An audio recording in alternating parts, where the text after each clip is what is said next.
we're at a Holiday Inn Express. So the breakfast buffet there is where they have the cereal where you turn the knob and like 4 pieces fall out. It's like how you feed a cat for a long weekend, you know? And you're like, that's enough.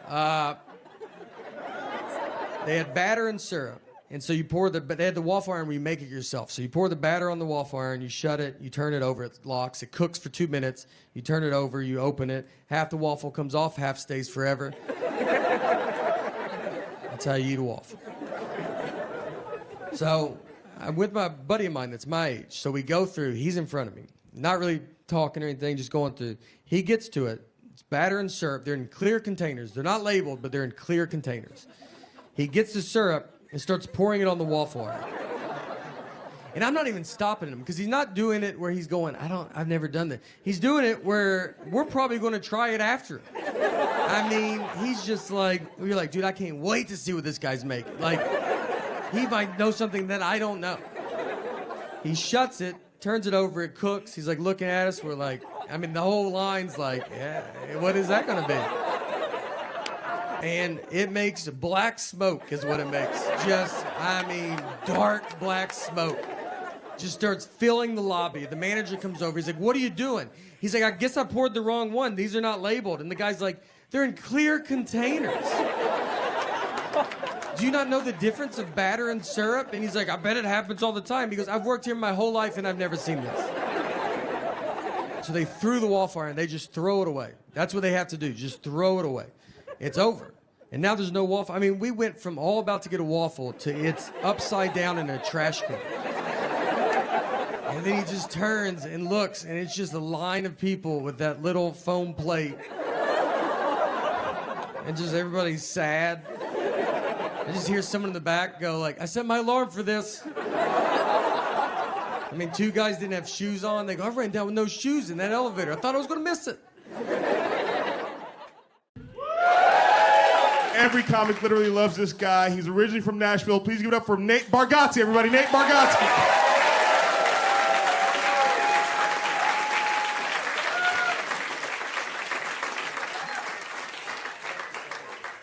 I'm from Nashville, and I'm married, and it's fine. I don't know.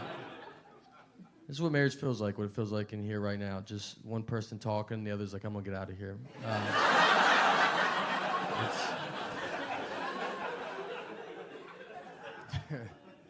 I always get home late doing comedy, and my wife will be asleep, so I'll go in, I fix something to eat, I watch TV. I'll be home for like an hour, and I'll just hear her from the bedroom. She'll be like, Nate, is that you?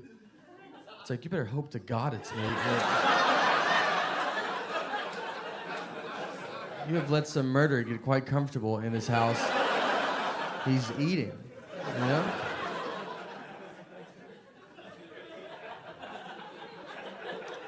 And I don't have a gun. We don't have a gun to protect us if someone broke into our house. I have a pocket knife. That's what I have. It's gonna do nothing. I don't know even how to use this knife in the middle of the day, much less I'm gonna wake up out of a dead sleep and have some kind of knife skill I've never had before. So what me and my wife do, we sleep strategically in our bed to like prepare for an attack, you know?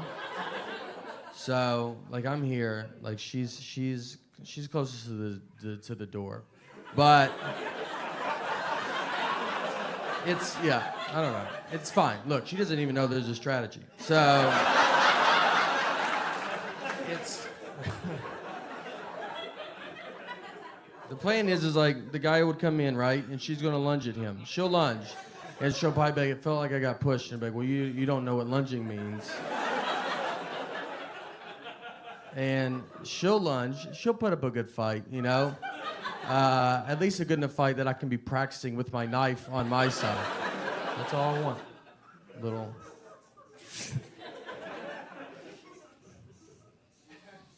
We have a daughter. We have a daughter as well, so it's getting pretty serious between us now. And...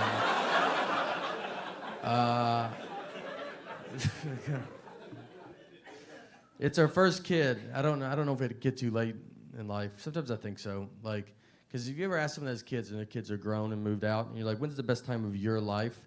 they will say before they have kids or after their kids move out. There's like 20 years they don't mention.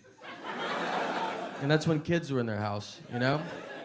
So for me, I'm 35. I was 33 when she was born. So by the time she moves out, I'll be 53. I'll be dead within hours. So, I've just pushed it too far. Like, I should have done it earlier, you know? Like, I watched that show, Teen Mom, and I'm like, man, those girls are nailing it. Like, that's what... Just get it over with, you know? Like, no one likes junior high or high school anyway, so just wrap it all up together.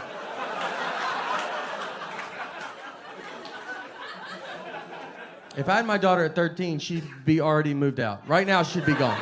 I'd already be done. I would be crushing it down here. So,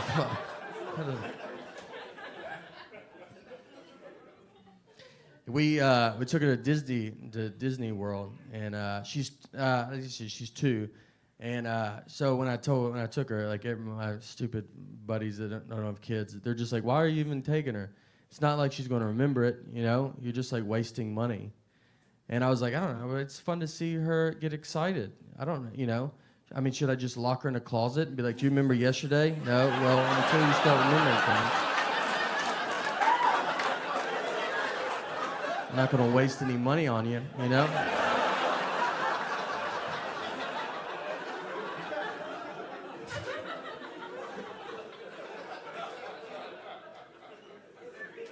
We were living in New York. We were living in New York when she was to be born, and we flew home. I didn't want her to be born in New York. I just, you know, I don't need her growing up thinking she's better than me. Yeah. It was you start where we start. No one gets a leg up in our family. And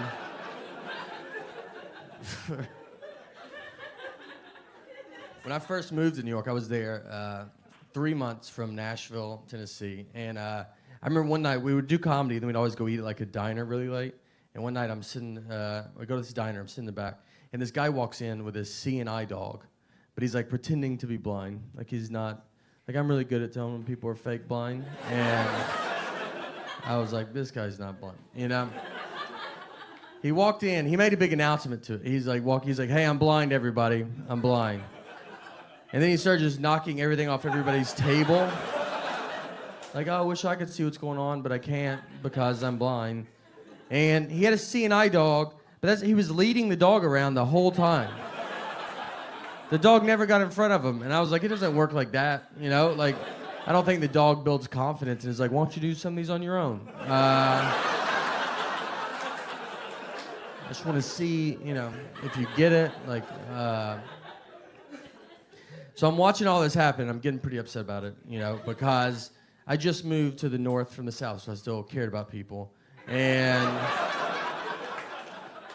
I was like, I gotta do something, you know. And so they kick him out. They kick him out, and they get us outside. And I go out there. I look. I was like, all right, let me go, because in my Mayberry head, I think this is New York's biggest problem. And I go over to him. I was like, what's wrong with you, man? Like, why would you pretend to be blind? Like, how would you feel if you really were blind? And he was like, how would you feel if you were blind? I was like, what does that even mean? And then he sprayed me with mace. And he was so accurate. You know, it wasn't like, oh, I hope I get him. It was both eyeballs. The bridge of my nose wasn't even wet. That's how good he was. And when you get sprayed with mace, you can see for a second. And I remember, like, I was like sitting there, and I look up, and he runs across the street, and he gets hit by a cab. For real, it wasn't bad. Like the cab, like just kind of bumped in. I mean, it wasn't good, but it wasn't, you know. Like, he's fine. I think he's fine. He could see after. No, I don't know.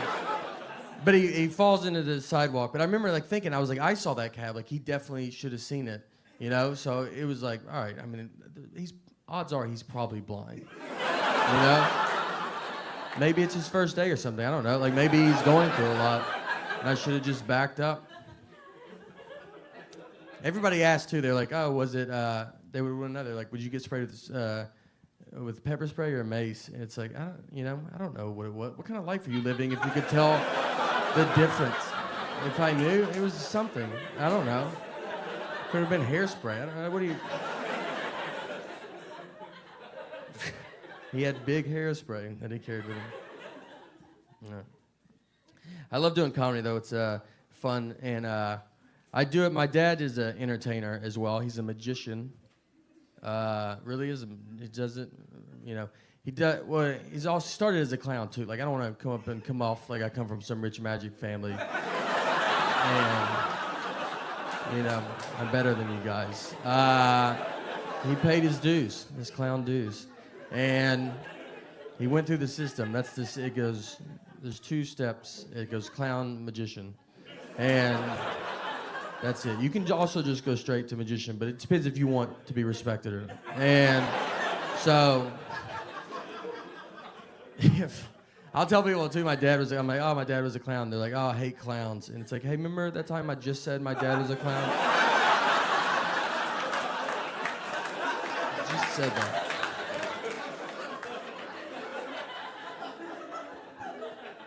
All right. Here's what we did a show together recently. I'll tell this story and then we'll be done. We did a show together. So magicians, when they get together, they do they have magic conventions. And it's where they all like kind of get together and they perform for each other. They give lectures, they buy and sell tricks and like all this stuff. So it's a lot of magicians, you know. So this dude was putting one together in Des Moines, Iowa, the birthplace of magic. Most people don't. No, it's not. It's not, but it sounds like you're like maybe, you know, like you don't really know. You're like, oh, all right.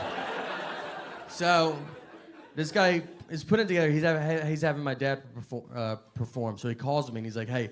I want you to come, and we're going to surprise your dad. I'm going to make you appear out of a magic trick, and then you'll come out of the trick. You know, your dad will be on stage. He'll be blown away. The audience will go nuts because you 2 guys will be together. And then you come out and do stand-up. It's going to be like the perfect ending of the night. And I was like, all right, perfect. Let's do it. Sounds great. So we get it, fly to Des Moines. I get there. Show starts. No one knows I'm there. I climb in this box. My dad's performing. Right when he gets done, they push the box out. My dad's out there. The trick is, normally this guy walks around, he's a very pretty lady assistant, and she walks around the box, shows the box is empty, and then the box, she climbs in, box falls apart, she disappears. Now, she climbs in, box falls apart, I pop out. Like, huh? Can you guys believe it? I made it. Can you guys, it's crazy, right? And I look at my dad, and his face he's so surprised, and his face is, you know, it's kind of just like, why would you agree to this? And I was like, what? Is that not? And in the audience, 0 reaction. 0. Nothing. And then I realized, I go, you know what? They don't know we're related. No idea. They think this is the worst trick they've ever seen in their life. The trick is like, so a pretty girl disappears and a whatever dude pops out? Like, that's your trick? It's the stupidest trick I've ever seen in my life. And now I gotta do stand-up. So I gotta jump out of the box, grab a microphone, and now they're like, now he's talking to us? Like, what does he get off? They have no idea I'm a comedian. And when you do stand-up in front of people that are not expecting stand-up, it doesn't come off as stand-up. It comes off like a mean speech, you know? People are like, get back in the box. So, all right, thank you guys so much. Enjoy. Thanks so much.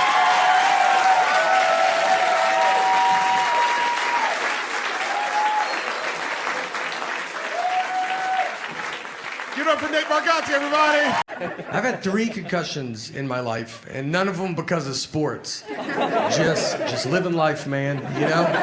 Stuff happens to your head. What are you gonna do? One was in high school. I got pushed into a wall head first, and it took them 3 class periods to figure out I had a concussion. That's how much I was bringing to the table.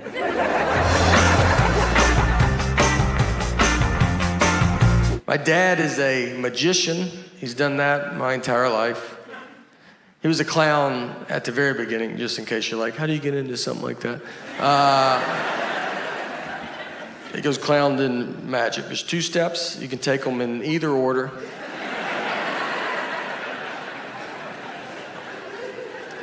I was born, he was a clown. It was never weird to me. I thought everybody's dad was a clown.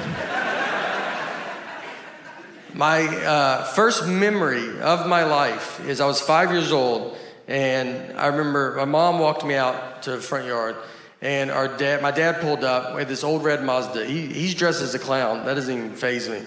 That's just how he left. How else would he come home? And the Easter Bunny was in the passenger seat. That's the first thing that I remember to my life. If you want to know how you get into comedy, that's a pretty good nudge. And I remember it didn't fit, the Easter Bunny head didn't fit in the car, like he couldn't sit normal, so his head was bent to the side. And I remember he had a seatbelt on, and he's just like, and I was like,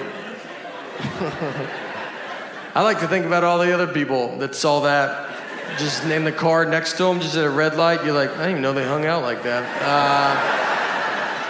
I do zero working out.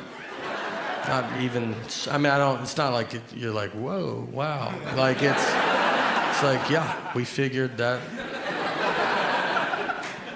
Every hotel I go to, I ask if they have a gym. I don't even have clothes that I could work out in. There's no way. I'm like, is it 24 hours? I was going to start tonight at midnight. So I was wondering if that's... What I've learned, what's easier than working out is just tell people that you used to weigh 300 pounds. That's a lot. They don't know, you know? So I've never weighed 300 pounds, but I look pretty amazing for a guy that used to weigh 300 pounds. You're like, yeah, I got tired of being tired, all right, you know? Today's my cheat day, obviously, but normally I'm pretty strict. So me and my buddy, we rented a car. He's driving. On the way out there, I see a dead horse just laid out in this guy's yard. And I've never seen that before. And I was like, man, I bet you don't think about that when you buy a horse, it dying. You know, what do you do? That's a huge thing, dying in your yard. You can't just scoot it off into the woods with your foot and try to get another one that matches before the kids come home. You have to tell your wife to keep the kids away for a month. You got to Google how to move a dead horse. You got to probably try to get another horse to help you do it, and that's not easy. That's what the blinders were invented for, because it's like, just look ahead. Don't worry about what's going on back. He said, no, look. Or you got to get your friends to help you do it, and you can't spill the beans too quick on that. You think it's hard for them to help you move a couch? Try a dead horse. You gotta lie to them, like, we're getting a divorce. Just come over, bring your truck and some gloves. And when they get there, let me tell you, they're gonna see it, all right? Everybody saw it. It was next to the road. And they're gonna pull into that driveway and just be like, I don't think they're getting a divorce at all. I think we're here to move that dead horse is what I think. I just don't eat anything healthy. I like apples, but I only like pre-cut apples. I won't eat a whole one, you know? I'm not a horse, all right? So, could you guys do some work over there at the apple factory, you know, however apples get here? I've watched a lot of the documentaries that try to make you eat better. Like, I watched Fed Up, and it's about all the food that I eat every day. There was nothing in it that I haven't had recently. You know that saying, like, I haven't had that in forever? I haven't said that in forever. There's nothing I haven't had. Airheads, that's usually something like, oh, are they still doing good? Yeah, they're doing great. They got more colors now, it's pretty fun, you know? On the way back, since my buddy was driving, he did not see the dead horse, you know? And I'm like, well, you can't not see it. So it's just one road, and I was like, I'll just show you where it's at. So we're driving, and we get to it. I was like, it's right here. And I pointed, and the horse was standing up, doing unbelievable. One of the healthier horses that I've ever seen. So I learned that horses lay down to sleep. I did not know that. I don't know what I thought before that day. I don't know. That they lock their knees. That's why they have 4 knees. I don't know. That's what I would have probably argued with you about it. People always talk to me very easy too, or dumb. Like if I talk to a stranger, I can always feel it. And I think it's my eyes. I have big eyes, you know? And so I just get a lot of like, you still with me, man? And I'm just sitting there like, yeah, man, I'm listening. And he goes, all right, I don't feel like you could have been anywhere, you know? And our daughter, she's 6 now, but she was 5 at the time. This was her first pet. She was best friends with this dog. And it was the first thing that was going to die in her lifetime. So it's a lot of stuff to have to explain to a kid, you know? And so I was talking to my wife about, like, how are we going to tell her? And at first I was like, let's just act like we didn't have a dog. 5-year-olds are smart, but if we stick together on this, and she comes home from school and is like, where's the dog? And we're like, what dog? Like, I've never seen a dog. Don't you think I would know if there was a dog? But I read an article about the long-term damage of that. It's pretty good. So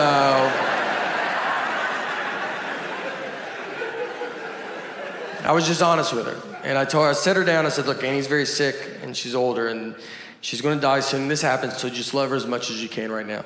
And she took it as good as a 5-year-old can take it. So the next day, I kind of told her again, you got to tell kids over and over again. I kind of kept telling her. I didn't want this to be a surprise. And then Annie surprised us by living 6 months longer. I mean, we were way off on when we thought she was going to die. But I already started telling my daughter I didn't want to stop and then have to start it again. So I just kept it up for 6 months. Every day I was like, she'll die. All right, she will die. She will die, I will die, your mom's dead. I went into one I was trying to buy a hammock. So I go in, I go back to where Imagine hammocks live. And I went up to this guy and I was like, hey man, do you guys sell hammocks? And he was like, what's a hammock? And it threw me off enough that I was like, am I saying it wrong? I was like, I think I'm saying it wrong, because you know what it is. And I was like, is it hammock with a T? Does that sound right? Like, do you guys sell hammocks? And he was like, we're out of hammocks. We're out of them. It's hammock season. And I left, went to my car, Googled where to buy a hammock. And Google was like, do you mean hammock? It's like, I sure do, Google. Where were you at during all of this? The other embarrassing part of that is, so it happened, and then I called like a comic buddy of mine to tell him the story. And I was like, this is funny, right? But then I asked him, I was like, hey, do you think if I tell people I was buying a hammock, is that going to come off like I'm bragging? Like, for some reason, in my head, that's just like a wealthy purchase. Like, that's a hammock at Walmart. Like, an audience would be like, whoa, all right. I didn't know we were just hearing about how good you're doing. Man, what's it like to have 2 trees that close together? I got a reversible jacket at home, and I have 2 of them because I didn't know it was reversible. Bought them at the same time. Tried them both on separately. Liked the black one, thought might as well get the blue one too. Went and laid them up there, and I remember they go, are you sure? I go, yeah, I think I know what I'm doing here, right?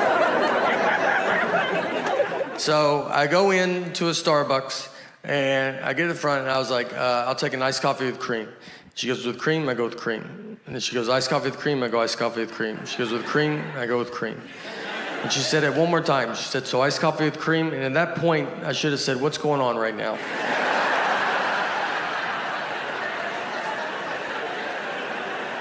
Where are you at in your head? Because I feel like we're in 2 different places.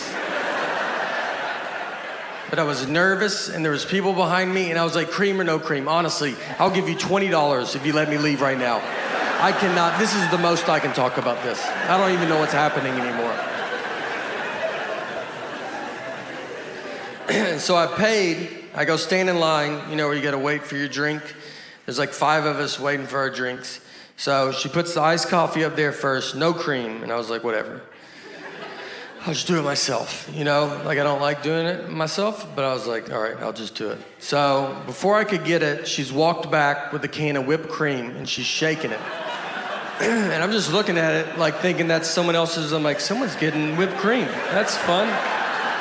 One of you guys are getting whipped cream? And I look down, and she starts spraying the whipped cream on top of my iced coffee. She just yells out, iced coffee, whipped cream, yells it out. The other 4 people, they turn their back, like they don't want you to accidentally think that's what they ordered. And I'm just left alone, like, that's what you thought I said over there? You don't think I would have said iced coffee with whipped cream? You think I'm just some nut job?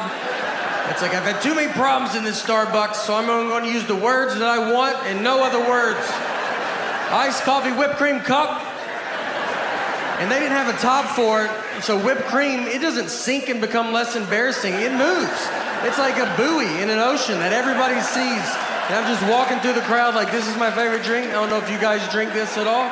Is anybody? Nobody does this? I'm surprised. And I walked outside and threw it away and tried again at a different Starbucks. The dumbest I've ever been talked to, I like to golf. And so a guy was telling me there's a real golf course in North Carolina where they have llamas or the caddies. So if you don't know anything about golf, I mean, you know, a caddy usually carries your bag around, tells you how far you are from the hole, and helps you out. So this course, they have llamas. So you put your golf bag on a llama, and it carries your bag. So he told me that, and then he looks into my big dumb eyes, and he goes, just so you know, llamas can't talk, though. I mean, that's the question he was trying to get ahead of as he looked into my stupid eyes.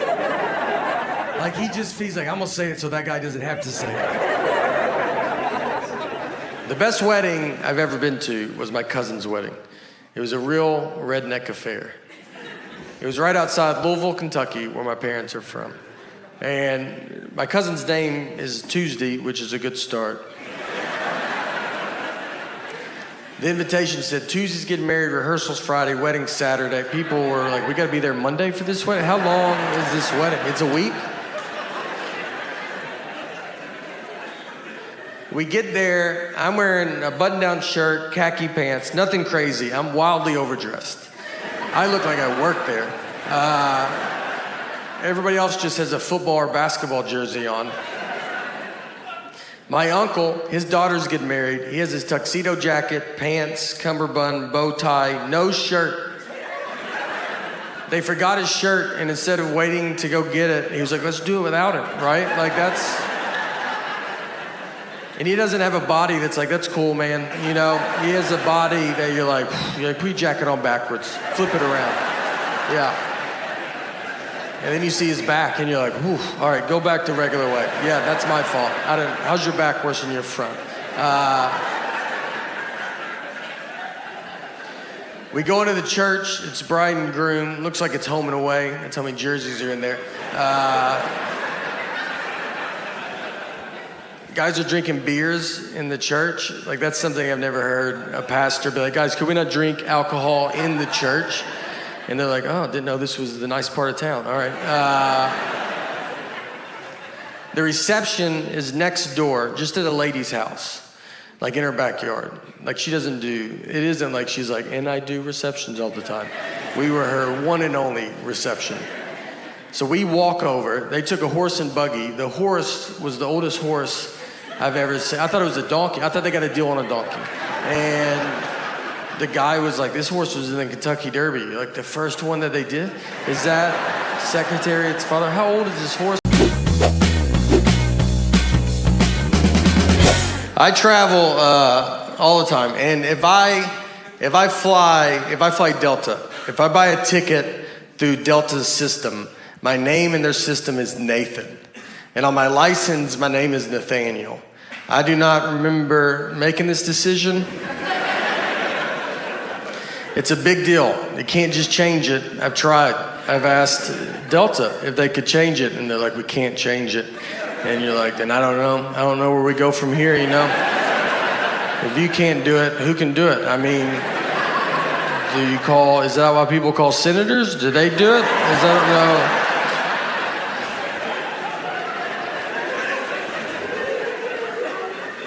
What you have to do, you have to mail your birth certificate in. Some moms give their children their birth certificates. I've never received mine. I thought I was the proof of my birth.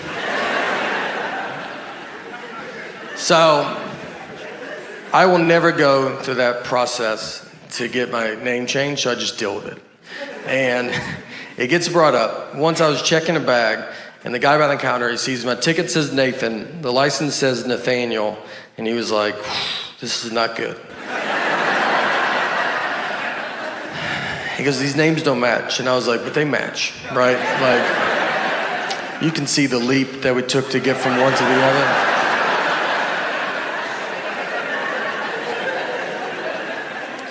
And he's like, but they're not the same. I was like, but they're the same. And I'm realizing he cannot find out people call me Nate at that point because, I mean, he can't handle that. He's gonna call the police over to be like, there's a guy with 3 names trying to fly right here.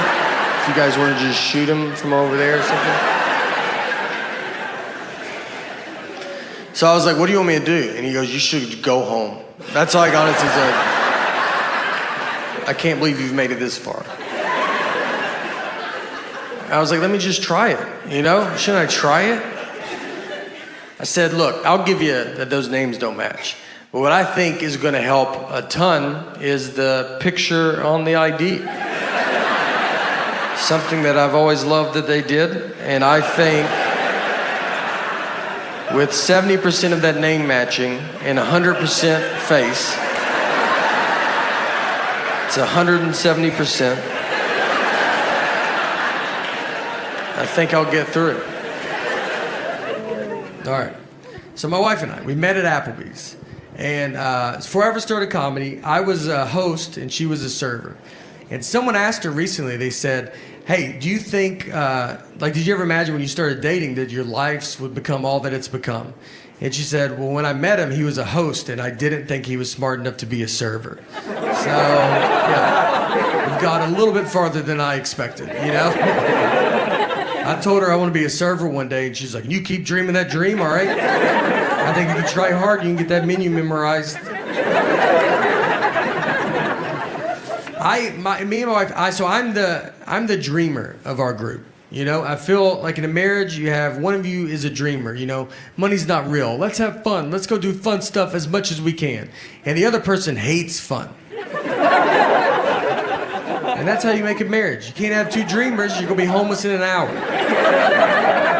You need someone that just walks around. Is fun happening? I like put a stop to that. You know, having fun? Stop it. Is the air conditioner on? Turn it off. We've been married 12 years, and our wedding, it was not good. This is not my fault. This was my mom and my wife planned the wedding. And they're both cheap. So they cut corners. If we hire someone to do something at our house, I promise he does not do that job full time. He'll be fixing our dishwasher and we're like, do you paint houses? And he's like, yeah, I probably could paint houses, you know? His business card says, how hard could it be, right? Can't be that hard.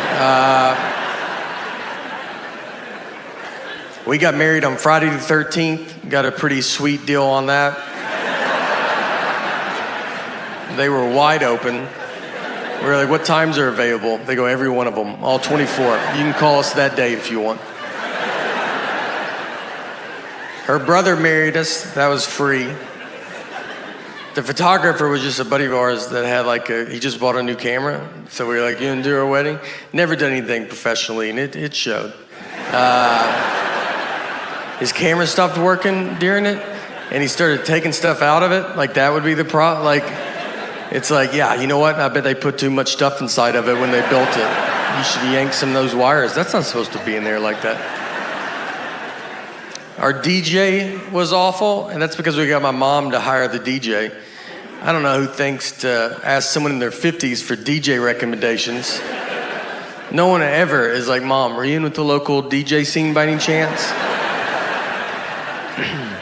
She hired someone older than her.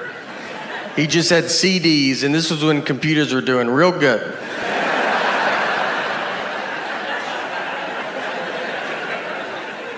He got super drunk, played the same song 3 times in a row. White Wedding, which he said was by Billy Joel. He only had 1 leg, seriously, and that's fine, you know, no one cares. Until he starts messing up, and then you're like, why does he have 1 leg?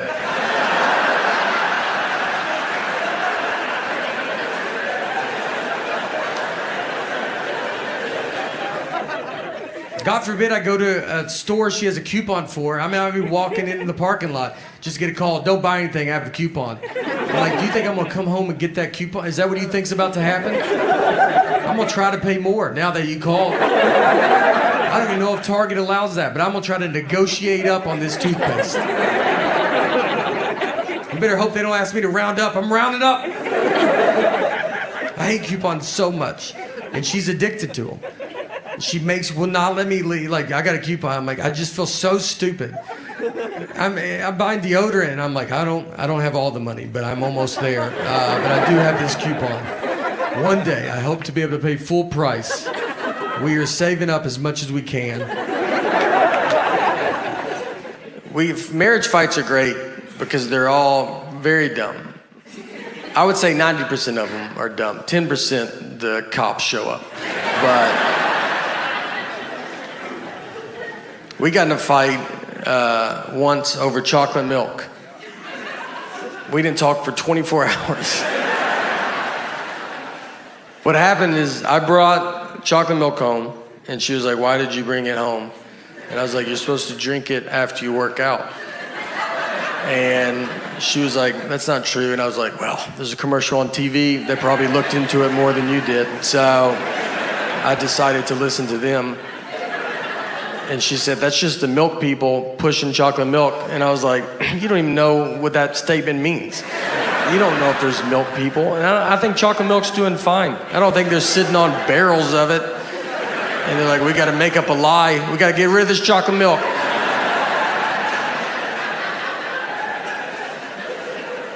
She went to college, all right, and I did not. But she did not study chocolate milk. When is it good and not good for you? To be fair to her, though, I do not work out. So, you know, but I was probably going to start, and I needed to get all this stuff there. I'm not a big fan of working out. Never done it. And I told them, I was like, I just want to do upper body stuff. And they go, all right, well, how about we just do legs every day? That's all it is legs. I think it's a huge conspiracy with trainers that you never actually do your upper body. And when you are doing it, I mean, I asked him, I go, is this upper body? He goes, yeah. I go, yeah, because I'm bending down quite a bit. What I eat that's the main problem. I eat like a child.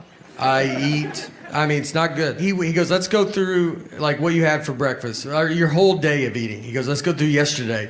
And in my head, I'm like, well, yesterday's not a good day, you know. Let's pick another day. He goes, go through yesterday. I go, all right, I had donuts in the morning. And he goes, all right, was it like they were just out or something? I go, no, I drove to it. I drove to it, and he's like, is it on your way? I go, nope, I was late to where I was going because of it. He goes, what about late night snacking? And I was like, well, I had Sour Patch Kids last night. He goes, did you watch a movie? I go, no, just regular TV. And he told me, he's like, the little kid bag? I go, no, it was a bag. It was a bag of them. If you saw it without a label and someone said, hand me that bag, they wouldn't be confused on what you were asking.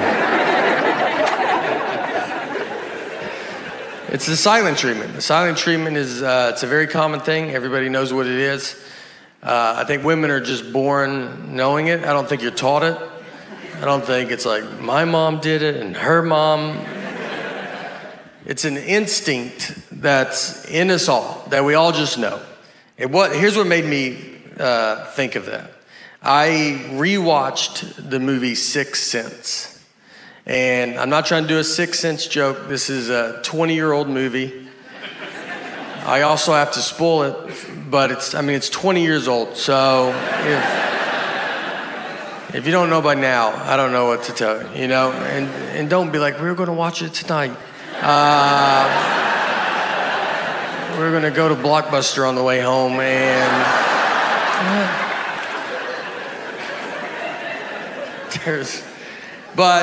So he's dead the whole time. And I don't know.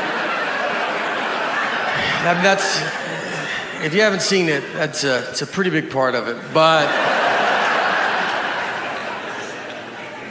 For those that have, think about when you watched it. When we all saw this movie for the first time, none of us knew he was dead. That was the biggest surprise we've ever seen in our life, you know? We just thought his wife wasn't talking to him for like a year. That made more sense to us than him possibly being dead.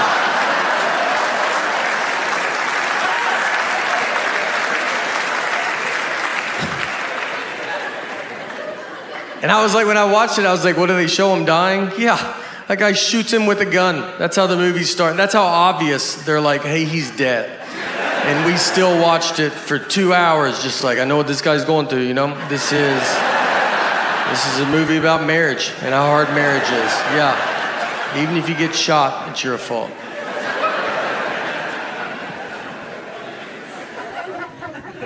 All right. So we got in the fight over the phrase "one fell swoop," just over this saying. And if you're a newlywed, you're like, well, that doesn't make sense. You're right, it doesn't. This is a double-digit married fight. This is when you've already done all the dish fighting or the putting your clothes away fighting. This is when they're trying to mentally break you. They got you almost how they want you, and this is the one that sends it over the edge. So my wife, she wanted to go visit her parents one weekend, and her parents are divorced, and which has been hardest on me, to be honest. That's something people don't talk about, you know? When you marry into divorce, I mean, they divorced because of her, not me, so why do I have to go to 50 different houses? So, she wanted to go visit her parents, and shit, I want to do it in one fell swoop. Now, I've never heard my wife say the phrase one fell swoop. We've been together 20 years, she's never said it. And it felt like someone that day told her, hey, you should start using one fell swoop more. And she goes, I'm about to call my husband, and goes, perfect, use it 40 to 50 times on him. So she calls me and she goes, I want to go visit my parents and I want to do it in one fell swoop. And I go, all right, let's do it in one fell swoop. She goes, I want to do it in one fell swoop. I go, let's do it in one fell swoop, you know? Let's swoop it up, I'm down. And she kept saying it, one fell swoop, one fell swoop. I mean, over and over again. And then when she went to describe this one fell swoop trip, she goes, we'll go to my mom's, come home, then go to my dad's. And so I just like waited and she didn't say anything and I just go, that's not what one fell swoop means.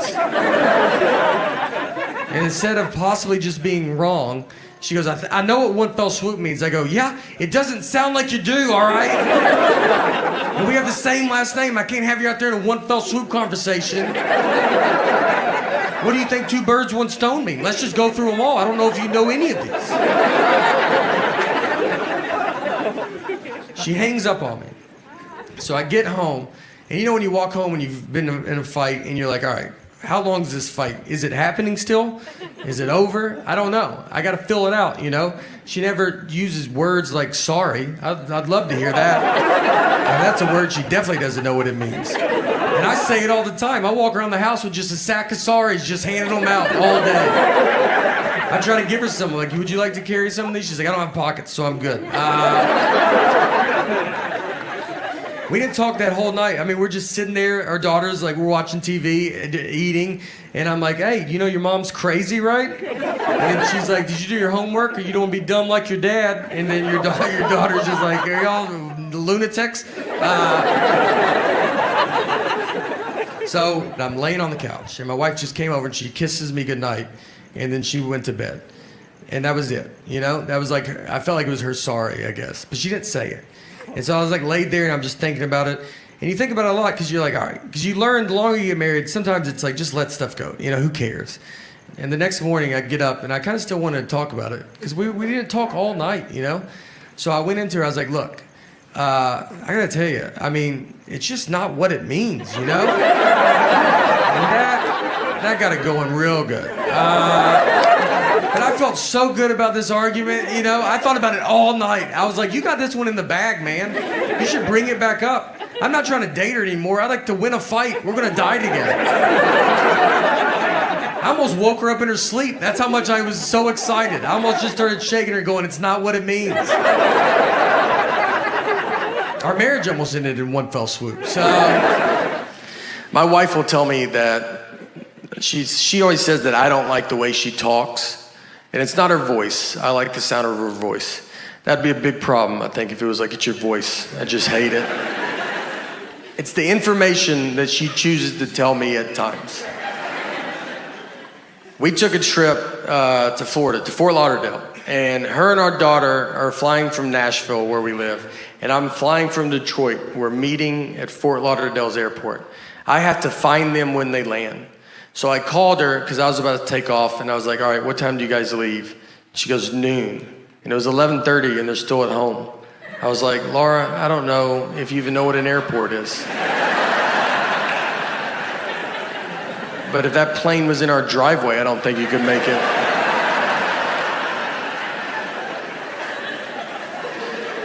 And she said, that's what time you leave for the airport. Our flight's not till 1:30. And I was like, all right. So what do you think I wanted to know when I asked that?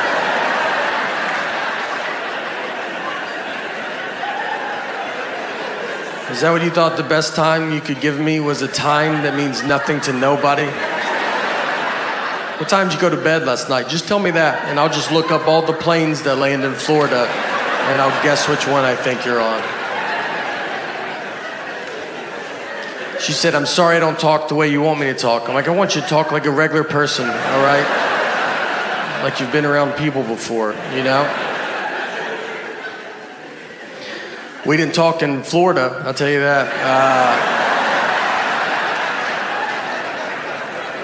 Our daughter still sleeps in our bed, too. And parents don't like that when you say it. They're like, you got to keep them outside, don't look at them. It's my fault. So we had a kid late in life. We have one kid. And so we're kind of hitting all the sites. And I would be, when I get home, travel a bunch and I get home, I'd want us to all sleep in the bed together. And I've kind of built up a habit now, and it's happening. So it's tough, though, because kids don't know how to sleep. I mean, she makes king bed feel like a twin. I'm on the edge. When I sleep alone in a hotel, I have to sleep with my head on the nightstand. It's the only way I know how to go to bed. She gets sideways, upside down. If you woke up upside down tomorrow, you would go to the hospital. She's also apparently going through menopause because she's the hottest human being that's ever lived. I'm not freezing at night. She just kicks all the covers off, and you're like, yeah, no, you go ahead. It's your bed. We're lucky to be in it. She's got to get out at some point, you know? I don't know. She'll be 37 years old. Hey, can I get in the bed with you guys? Her kids are upstairs asleep in their bed. Her husband left a while ago. He ain't gonna put up with that. We're doing homework, too. Our daughter's starting to bring it all home, which homework's fun. First and second grade was awesome. Third grade, you're like, okay. They throw some stuff in, you're like, oh, all right. It's, okay. Learning it earlier than we used to, huh? I don't even know if that's true, but... She brought home Common Core math. That's fun. It's a new math they invented. No heads up, just give it to parents that never learned it. It's just a whole new. I mean, it's unbelievable. Why when they bring it home, you got to watch a 40-minute YouTube video on Common Core math. I don't even understand it. If you know it, if you don't know Common Core, it's just a new math. And the goal of Common Core is to use one sheet of paper for every problem. You just want to keep breaking the problem down. You put the problem at the top, and it just keeps going. And then what's even funnier is you see old math in the middle of it. As you break it down, old math gets in there, and you're like, oh, just do that at the top. I don't even know what we're doing. And it's not like old math isn't working. I mean, old math's doing, I don't get incorrect change everywhere just going, this stupid old math. It's a long way to get at the same answer. I told my wife, I go, it feels like if you knocked on my front door and I opened it, and you said, can I come in? And I was like, do you mind walking in and coming in through the back door? And you'd be like, does the front door not work? I'm like, nah, it works. I use it. A lot of people still use it. But the new way is to go jump the fence and come in the back and meet me at this same spot. We take her out. We go do stuff. I would take her to Chuck E. Cheese all the time. You can go there. They had COVID in '84. So you can't even survive in there. That's what... I mean, Chuck E. Cheese is rough. I don't know if you've been there in a while. They look like they're trying to go out of business and they can't. They filed for bankruptcy and they're still open. They called Blockbuster and they're like, how do you get out? We want out.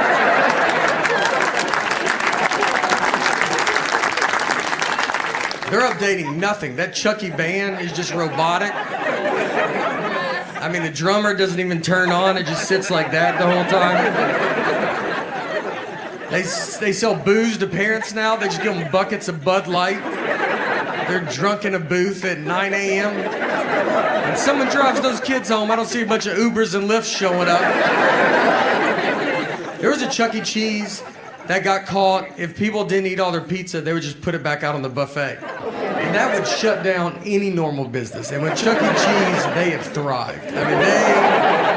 I didn't, when I read the story, I was like, I thought that's what they were doing. I thought we agreed that that's fine. I didn't know what the article was about.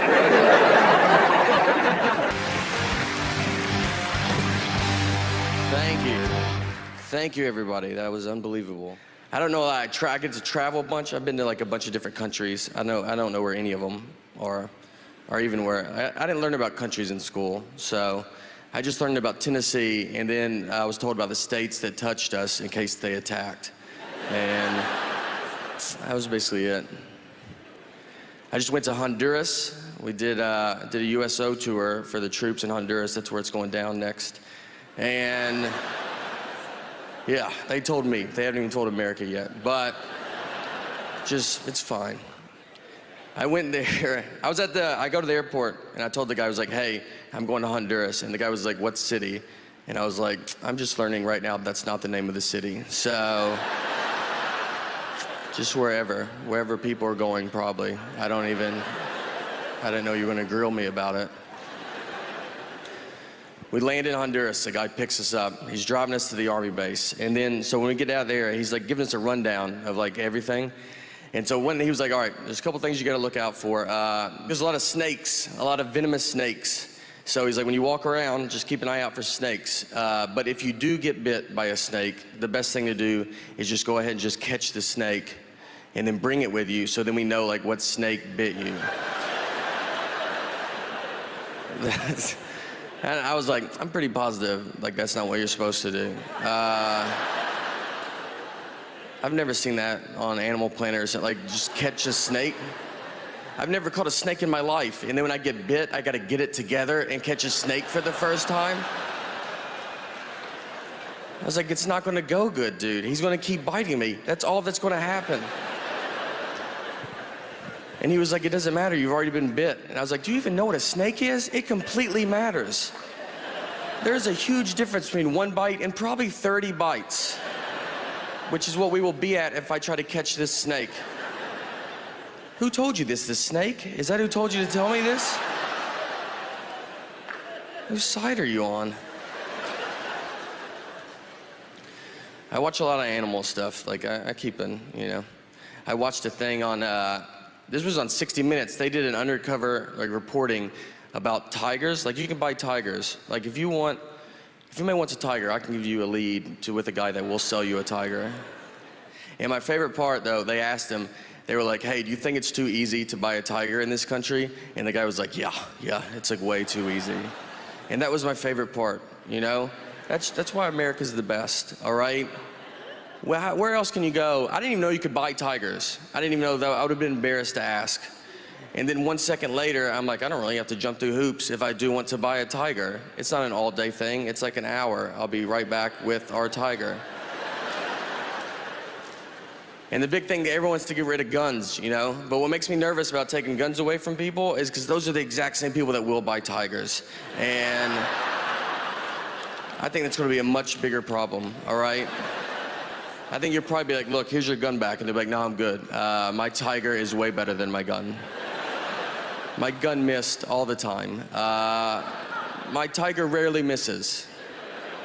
Even if he does miss, it's just for a second. You know, it's never long. Like if a guy dodges the tiger and he's like, your dumb tiger missed, it's like, well, he did not. He is right behind you now. And he is furious about it. So, all right. I did go to church growing up. I grew up in Tennessee, and we went to church. I actually tried to play basketball for my high school team, but I got cut. So I had to play for my church because the church cannot cut you. They have to let you play. They could cut you. You'd be pretty bad if they're like, look, we think you're good, but Jesus does not think you're that good. He is our captain. So church ball was a lot different. because we played half court, no three-point line. We played on carpet. That's your first sign. It's not going to count.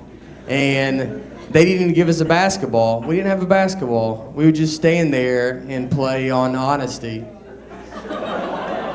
You'd be like, I just made it. It was like, oh, that's a good shot. You're really good. I stole it. I forgive you for stealing it. It was moral points. It counts later. Are y'all gonna go watch the Nathan's hot dog eating contest? Did everybody get their tickets for that? It's exciting. I think it's free anyway, but I remember the first time I saw the hot dog eating contest. The first time I saw it, you would see a lot of skinny people, and then they would show like a huge fat guy. So I was like, all right, you know, obviously he's gonna win. He probably ate on the way here. But he does not win. Kobayashi or Joey Chestnut, two very in-shape guys. So that means fat people are not even good at what they're good at. Who would have thought? Huh? Who would have?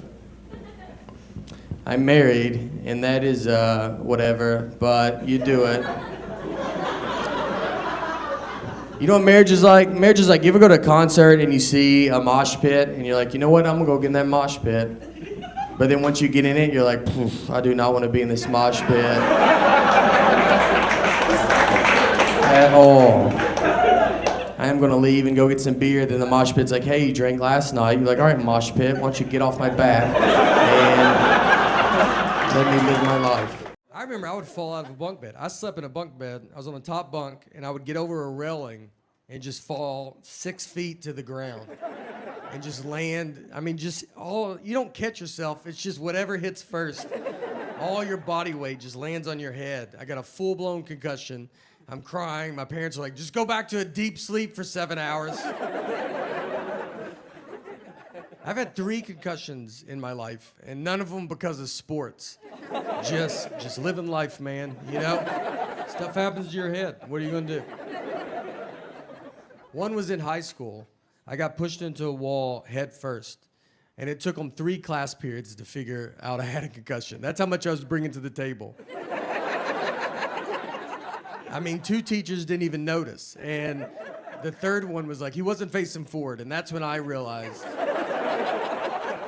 he's one of the better facer forwards I've ever had. So I knew. My biggest concussion was when I was 12 years old. I fell down a cliff. So I grew up in Old Hickory, Tennessee, and we used to climb down this cliff into Old Hickory Lake, and we'd done it a ton of times. And so one day I slip and fall. So my friend that I'm with, he goes and gets my mom. There was a guy fishing in a boat down in the lake, and so he sees me, and he gets me into the boat. And then he takes me over to some stairs, which he had to be like, why didn't he just use these stairs? I mean, they were right next to that cliff. Like, it didn't even make sense. There was 2 guys at the bottom of the steps, and he goes, hey, this kid fell. Can you carry him up? So they carry me up, and my mom's in an ambulance in her pajamas. My dad, who I think everybody knows now is a magician, and he's doing a show in a full tuxedo. So when they get to the hospital, the doctor starts talking to my parents. I mean, my mom looks homeless. My dad's in a tuxedo. It looks like they're divorced and someone's not paying child support.